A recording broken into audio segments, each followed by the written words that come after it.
Welcome back to Ayush and Akanksha YouTube channel. ನಾನು ನನ್ನ YouTube ಚಾನಲಲ್ಲಿ ನನ್ನ ಈ ಮಲ್ಲಿಗೆ ಕೃಷಿಯ ಬಗ್ಗೆ ಹಲವಾರು ವಿಷಯಗಳನ್ನು ಶೇರ್ ಮಾಡ್ಕೊಳ್ತಾ ಇರ್ತೇನೆ. ನನ್ನ ಅನುಭವದ ಮಾತುಗಳನ್ನು ಶೇರ್ ಮಾಡ್ಕೊಳ್ತಾ ಇರ್ತೇನೆ.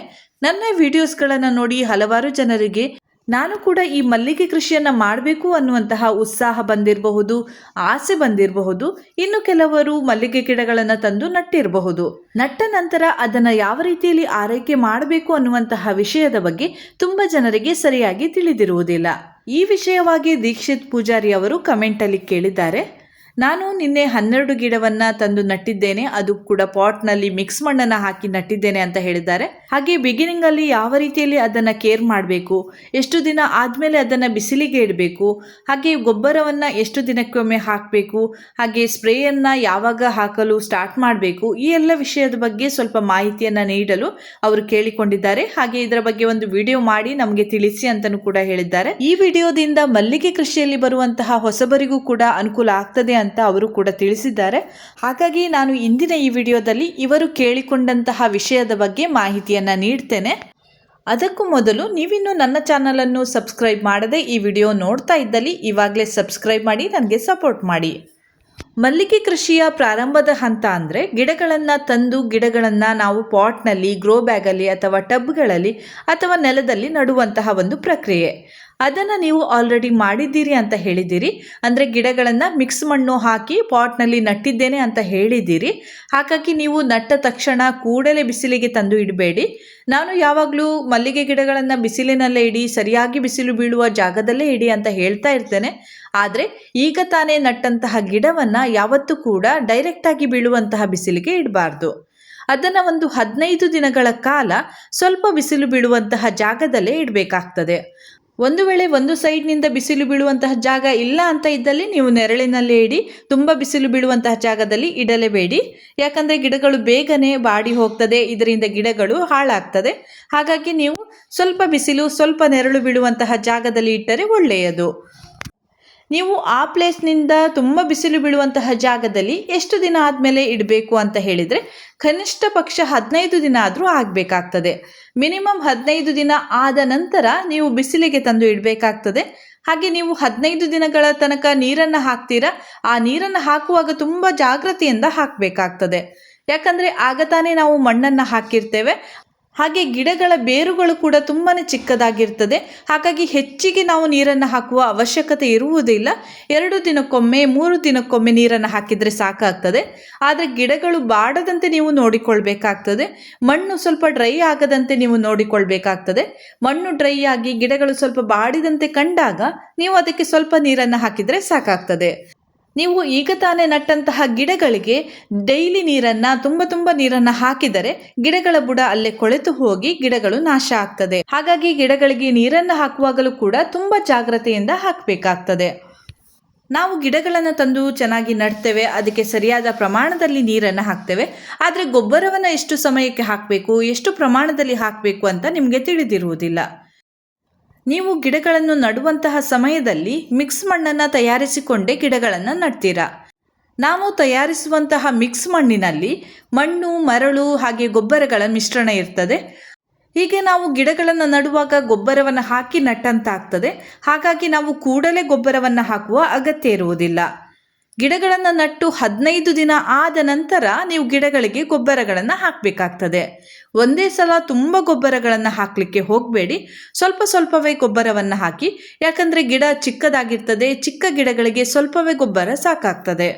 ನೀವು ಒಂದು ಹಿಡಿಯಷ್ಟು ಗೊಬ್ಬರವನ್ನು ಗಿಡದ ಸುತ್ತಲೂ, ಅಂದರೆ ಕಾಂಡಕ್ಕೆ ತಾಗದಂತೆ ಪಾಟ್ನ ಒಂದು ಸೈಡ್ನ ಒಂದು ಸುತ್ತಳತೆಯಲ್ಲಿ ನೀವು ಗಿಡಗಳಿಗೆ ಈ ಗೊಬ್ಬರವನ್ನು ಹಾಕಬೇಕಾಗ್ತದೆ. ನಂತರ ಪುನಃ ಮಣ್ಣನ್ನು ಸ್ವಲ್ಪ ಹಾಕಿದರೆ ಒಳ್ಳೆಯದು. ಇಲ್ಲವಾದಲ್ಲಿ ನೀವು ಸ್ವಲ್ಪ ಮಣ್ಣನ್ನು ಬಿಡಿಸಿಕೊಂಡು ಗೊಬ್ಬರವನ್ನು ಹಾಕಿ ಪುನಃ ಮಣ್ಣನ್ನು ಸ್ವಲ್ಪ ಲೂಸ್ ಮಾಡಿದ ಹಾಗೆ ಮಾಡಿದರೆ ಅಲ್ಲಿ ಗೊಬ್ಬರ ಮಣ್ಣಿನ ಒಳಗೆ ಇರ್ತದೆ. ಬೇಗನೆ ಪೋಷಕಾಂಶಗಳು ಗಿಡಗಳಿಗೆ ಸೇರ್ತದೆ, ಗಿಡಗಳು ಬೇಗನೆ ಬೆಳೆಯಲು ಪ್ರಾರಂಭವಾಗ್ತದೆ. ಹಾಗೆ ಗಿಡಗಳು ಚಿಕ್ಕದಿದ್ದಾಗ ಯಾವೆಲ್ಲ ಗೊಬ್ಬರಗಳನ್ನು ಹಾಕಬಹುದು ಅಂತ ಹೇಳಿದರೆ, ನೀವು ಹಟ್ಟಿ ಗೊಬ್ಬರವನ್ನು ಹಾಕಬಹುದು, ಕಂಪೋಸ್ಟ್ ಗೊಬ್ಬರವನ್ನು ಹಾಕಬಹುದು, ಎರೆಹುಳು ಗೊಬ್ಬರವನ್ನು ಹಾಕಬಹುದು. ಹಾಗೆ ನಿಮ್ಮ ಮನೆಯಲ್ಲಿ ತರಕಾರಿಗಳಿಂದ ಮಾಡಿ ನೀವು ಏನಾದರೂ ಒಂದು ಗೊಬ್ಬರವನ್ನು ತಯಾರಿಸಿದ್ದಲ್ಲಿ ಅದನ್ನು ಕೂಡ ಹಾಕಿ ಗಿಡಗಳನ್ನು ಬೆಳೆಸಬಹುದು. ಇದರ ಜೊತೆಗೆ ನೆಲಗಡಲೆ ಹಿಂಡಿಯನ್ನು ಕೂಡ ಗಿಡಗಳಿಗೆ ಹಾಕಬಹುದು. ನಾನು ಯಾವಾಗಲೂ ಹೇಳಿದಂತೆ ಹಿಂಡಿಯನ್ನು ಡೈರೆಕ್ಟಾಗಿ ಹಾಕುವುದಕ್ಕಿಂತ ಸ್ವಲ್ಪ ನೀರಿನಲ್ಲಿ ನೆನೆಸಿಟ್ಟು ಅದರ ಒಂದು ನೀರನ್ನು ಗಿಡಗಳಿಗೆ ಹಾಕಿದರೆ ಒಳ್ಳೆಯದು. ಆದರೆ ದಪ್ಪಗಿನ ನೀರನ್ನು ತಯಾರಿಸಿಕೊಂಡು ಹಾಗೆ ಹಾಕಬೇಡಿ. ತುಂಬ ತೆಳುವಾಗಿ ಮಾಡಿಕೊಂಡು ಅರ್ಧದಿಂದ 1 ಮಗ್ನಷ್ಟು ಒಂದು ಗಿಡಕ್ಕೆ ಹಾಕಿದರೆ ಸಾಕಾಗ್ತದೆ. ತುಂಬ ದಪ್ಪ ಮಾಡಿ ಹಾಕಲಿಕ್ಕೆ ಹೋಗಬೇಡಿ. ಇನ್ನೊಮ್ಮೆ ಹೇಳ್ತಾ ಇದ್ದೇನೆ, ತುಂಬ ತೆಳು ಮಾಡಿಯೇ ನೀವು ನೆಲಗಡಲೆ ಹಿಂಡಿಯ ನೀರನ್ನು ಹಾಕಬೇಕಾಗ್ತದೆ. ನೀವು ನೆಲಗಡಲೆ ಹಿಂಡಿಯ ನೀರನ್ನು ಇವತ್ತು ಹಾಕಿದ್ದಲ್ಲಿ ಇನ್ನು 10 ದಿನ ಬಿಟ್ಟು ಬೇರೆ ಗೊಬ್ಬರಗಳನ್ನು ಹಾಕಬಹುದು.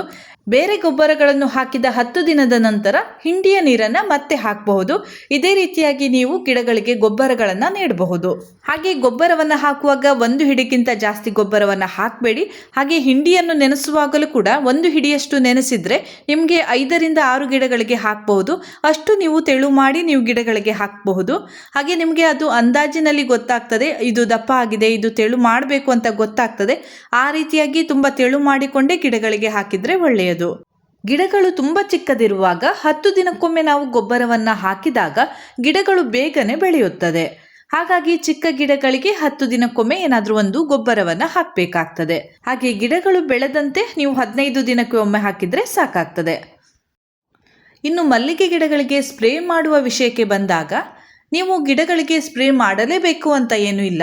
ಕೆಲವು ಕಡೆ ಹುಳಗಳ ಸಮಸ್ಯೆ ತುಂಬ ಕಡಿಮೆ ಇರ್ತದೆ, ಕೆಲವು ಕಡೆ ಹುಳಗಳೇ ಬರುವುದಿಲ್ಲ. ಆ ರೀತಿಯಾದ ಒಂದು ಪ್ಲೇಸ್ನಲ್ಲಿ ನಿಮ್ಮ ಗಿಡಗಳು ಇದ್ದಲ್ಲಿ ನೀವು ಗಿಡಗಳಿಗೆ ಕೀಟನಾಶಕವನ್ನು ಸಿಂಪಡಿಸುವ ಅಗತ್ಯವೇ ಇರುವುದಿಲ್ಲ. ನನ್ನ ಗಿಡಗಳಲ್ಲೂ ಕೂಡ ಸ್ಟಾರ್ಟಿಂಗಲ್ಲಿ ಅಷ್ಟೊಂದು ಕೀಟಗಳ ಒಂದು ಬಾಧೆ ಇರಲಿಲ್ಲ. ನಾನು ಆವಾಗ ಗಿಡಗಳಿಗೆ ಕೀಟನಾಶಕವನ್ನು ಸಿಂಪಡಿಸಿ ಇರಲಿಲ್ಲ. ನನ್ನ ಗಿಡದಲ್ಲಿ ಯಾವಾಗಿಂದ ಕೀಟಗಳ ಒಂದು ಬಾಧೆ, ಹುಳಗಳ ಬಾಧೆ, ವೈಟ್ ಫ್ಲೈಸ್ಗಳ ಬಾಧೆ ಬಂತು, ಅಲ್ಲಿಂದ ನಾನು ಗಿಡಗಳಿಗೆ ಈ ಕೀಟನಾಶಕವನ್ನು ಸಿಂಪಡಿಸಲು ಪ್ರಾರಂಭಿಸಿದೆ. ಹಾಗೆ ನಿಮ್ಮ ಗಿಡದಲ್ಲೂ ಕೂಡ ಯಾವುದೇ ರೀತಿಯಾದ ತೊಂದರೆ ಇಲ್ಲ ಅಂತ ಇದ್ದಲ್ಲಿ ನೀವು ಕೀಟನಾಶಕಗಳನ್ನು ಹಾಗೆ ಪೆಗಾಸಸನ್ನು ಸಿಂಪಡಿಸುವ ಅಗತ್ಯ ಇರುವುದಿಲ್ಲ.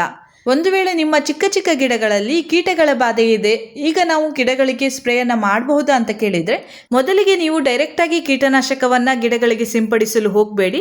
ನೀವು ಬೇವಿನ ಎಣ್ಣೆಯನ್ನು ತಂದು ಅದನ್ನು ನೀರಿಗೆ ಹಾಕಿ ಸ್ವಲ್ಪ ಹ್ಯಾಂಡ್ ವಾಶನ್ನು ಅದಕ್ಕೆ ಹಾಕಿ ಸರಿಯಾಗಿ ಮಿಕ್ಸ್ ಮಾಡಿಕೊಂಡು ಗಿಡಗಳಿಗೆ ಸಿಂಪಡಿಸಿ. ಕೆಲವೊಮ್ಮೆ ಅದರಿಂದ ಗಿಡಗಳಲ್ಲಿರುವಂತಹ ಕೀಟಗಳು ಕಡಿಮೆ ಆಗ್ತದೆ. ಒಂದು ವೇಳೆ ಅದರಿಂದ ಕಂಟ್ರೋಲಿಗೆ ಬಂದಿಲ್ಲ ಅಂತ ಇದ್ದಲ್ಲಿ ನೀವು ಕೀಟನಾಶಕವನ್ನು ಸಿಂಪಡಿಸಬಹುದು. ಕೀಟನಾಶಕವನ್ನು ಸಿಂಪಡಿಸುವಾಗ ದೊಡ್ಡ ಗಿಡಗಳಿಗೆ ಬೇಕಾದರೆ 1 ಲೀಟರ್ಗೆ 2 ml ಹಾಕಿ ಸಿಂಪಡಿಸಬಹುದು. ಆದರೆ ಚಿಕ್ಕ ಚಿಕ್ಕ ಗಿಡಗಳಿಗೆ ನೀವು 1 ml ಮಾತ್ರ ಹಾಕಿ ಸಿಂಪಡಿಸಿ. ಅದರಿಂದ ಗಿಡಗಳಲ್ಲಿನ ಕೀಟಗಳು ಸ್ವಲ್ಪ ಕಡಿಮೆ ಆಗ್ತದೆ. ನೀವು ಗಿಡಗಳನ್ನು ನಟ್ಟು 15 ದಿನ ಆದಮೇಲೂ ಕೂಡ ನೀವು ಕೀಟನಾಶಕವನ್ನು ಸಿಂಪಡಿಸಬಹುದು. ಆದರೆ ಕೀಟಗಳ ಬಾಧೆ ಬಂದ ನಂತರವೇ ಸಿಂಪಡಿಸಿ. ಕೆಲವೊಮ್ಮೆ ನಿಮಗೆ ಗಿಡಗಳು ಎಷ್ಟು ದೊಡ್ಡದಾದರೂ ಕೂಡ ಹುಳಗಳ ಬಾಧೆ ಬರುವುದೇ ಇಲ್ಲ. ಆ ಸಮಯದಲ್ಲಿ ಕೀಟನಾಶಕದ ಅಗತ್ಯವೇ ಇರುವುದಿಲ್ಲ.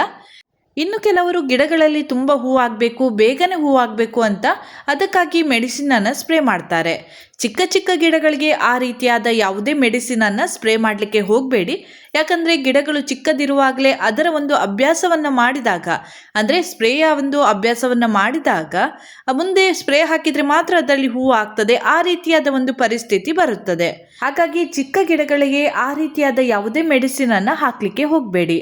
ಇನ್ನು ಗಿಡಗಳನ್ನು ನಟ್ಟ ಸ್ವಲ್ಪ ಸಮಯದಲ್ಲೇ ಗಿಡಗಳ ಎಲೆಗಳೆಲ್ಲ ಹಳದಿಯಾದಂತೆ ಕಾಣಿಸ್ತದೆ, ಚುಕ್ಕೆಗಳು ಕಾಣಿಸ್ತದೆ. ನೀವು ಅದಕ್ಕೆ ಯಾವುದೇ ಟೆನ್ಷನ್ ತೆಗೆದುಕೊಳ್ಳುವ ಅಗತ್ಯ ಇರುವುದಿಲ್ಲ.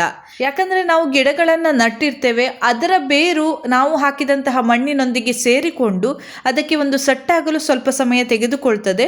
ಸಟ್ಟಾಗುವ ತನಕ ಗಿಡಗಳಲ್ಲಿ ಸ್ವಲ್ಪ ಚೇಂಜಸ್ ನೀವು ಕಾಣಬಹುದು. ಎಲೆಗಳೆಲ್ಲ ಹಳದಿಯಾಗುವುದು, ಚುಕ್ಕೆ ಬರುವುದು, ಈ ರೀತಿಯಾದ ಸಮಸ್ಯೆಗಳು ನಿಮಗೆ ಕಾಣಿಸ್ತದೆ. ಅದು ದೊಡ್ಡದೇನು ಸಮಸ್ಯೆ ಅಲ್ಲ. ಹಾಗಾಗಿ ಅದಕ್ಕೆಲ್ಲ ಭಯಪಟ್ಟು ಅದಕ್ಕೆಲ್ಲ ಸ್ಪ್ರೇಗಳನ್ನು ತಂದು ಹಾಕುವ ಅಗತ್ಯ ಇಲ್ಲ. ನಾನು ಆವಾಗ ಹೇಳಿದಂತೆ 10 ದಿನಕ್ಕೊಮ್ಮೆ ಏನಾದರೂ ಒಂದು ಗೊಬ್ಬರವನ್ನು ಹಾಕಿದಾಗ ಗಿಡಗಳ ತುಂಬ ಚಿಗುರು ಬರಲು ಪ್ರಾರಂಭವಾಗ್ತದೆ. ಆದರೆ ಆ ಚಿಗುರನ್ನು ನಾವು ಚಿವುಟ್ತಾ ಇರಬೇಕು. ಇದು ಸಾಧಾರಣ 3 ತಿಂಗಳ ತನಕ ಮಾಡಿದರೆ ಸಾಕಾಗ್ತದೆ. ಅಂದರೆ ನೀವು ಸೆಲೆಕ್ಟ್ ಮಾಡಿದಂತಹ ಗಿಡಗಳು ಸ್ವಲ್ಪ ಬುಷ್ ಆಗಿಯೇ ಇದ್ದರೆ, ಅಂದರೆ ಪರ್ಚೇಸ್ ಮಾಡುವಾಗಲೇ ಸ್ವಲ್ಪ ದೊಡ್ಡದಾಗಿದ್ದರೆ ನೀವು 3 ತಿಂಗಳ ತನಕ ಆ ಚಿಗುರನ್ನು ಕಟ್ ಮಾಡಿದರೆ ಸಾಕಾಗ್ತದೆ. ಒಂದು ವೇಳೆ ಪುಟ್ಟ ಪುಟ್ಟ ಗಿಡಗಳನ್ನು ನೀವು ತಂದು ನಟ್ಟಿದ್ದಲ್ಲಿ ಸ್ವಲ್ಪ ಜಾಸ್ತಿ ಸಮಯ ತೆಗೆದುಕೊಳ್ತದೆ. ಸಾಧಾರಣ 5ರಿಂದ 6 ತಿಂಗಳಾದರೂ ಬೇಕಾಗ್ತದೆ. ಅಲ್ಲಿಯ ತನಕ ನೀವು ಅದರ ಚಿಗುರನ್ನು ಚಿವುಡ್ತಾ ಇದ್ದು ನಂತರ ಅದರಲ್ಲಿ ಹೂ ಬರಲು ಪ್ರಾರಂಭವಾಗ್ತದೆ. ಅಂದರೆ 6 ತಿಂಗಳ ನಂತರ ನೀವು ಚಿಗುರನ್ನು ಚಿವುಟದೆ ಹಾಗೆ ಗಿಡದಲ್ಲಿ ಇಟ್ಟಾಗ ಅದರಲ್ಲಿ ಮೊಗ್ಗುಗಳು ಬರಲು ಪ್ರಾರಂಭವಾಗ್ತದೆ. ಮೊಗ್ಗುಗಳು ಬಂದ ನಂತರವೇ ಗಿಡಗಳಲ್ಲಿ ಹುಳಗಳ ಸಮಸ್ಯೆ ಕಂಡುಬರುವಂತಹದ್ದು. ಹಾಗಾಗಿ ನೀವು ಚಿಕ್ಕ ಚಿಕ್ಕ ಗಿಡಗಳಿಗೆ ಹುಳಗಳ ಒಂದು ಮೆಡಿಸಿನನ್ನು ಹಾಕುವ ಅಗತ್ಯ ಇರುವುದಿಲ್ಲ. ನಾನು ಇಲ್ಲಿಯವರೆಗೆ ಬೇಸಿಗೆಯಲ್ಲಿ ಗಿಡಗಳನ್ನು ನಟ್ಟಾಗ ಯಾವ ರೀತಿಯಲ್ಲಿ ನಾವು ಮೇಂಟೈನ್ ಮಾಡಬೇಕು ಅನ್ನುವುದರ ಬಗ್ಗೆ ಹೇಳಿದ್ದೇನೆ. ಒಂದು ವೇಳೆ ನೀವು ಮಳೆಗಾಲದಲ್ಲಿ ಗಿಡವನ್ನು ತಂದು ನಟ್ಟಿದ್ದಲ್ಲಿ ಅದರ ಆರೈಕೆಯೇ ಬೇರೆ ರೀತಿಯಾಗಿರ್ತದೆ. ಮೊದಲನೆಯದಾಗಿ ನೀವು ಮಳೆಗಾಲದಲ್ಲಿ ಗಿಡಗಳನ್ನು ನಡುವುದು ಅಷ್ಟೊಂದು ಒಳ್ಳೆಯದಲ್ಲ.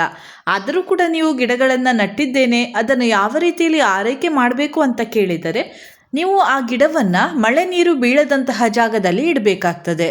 ಆದರೆ ಕೆಲವೊಮ್ಮೆ ಮಳೆಗಾಲದಲ್ಲಿ ಬಿಸಿಲು ಕೂಡ ಬರ್ತದೆ. ಆ ಬಿಸಿಲು ಕೂಡ ಸ್ವಲ್ಪ ತಾಗುವಂತೆ ನೀವು ಇಡಬೇಕಾಗ್ತದೆ.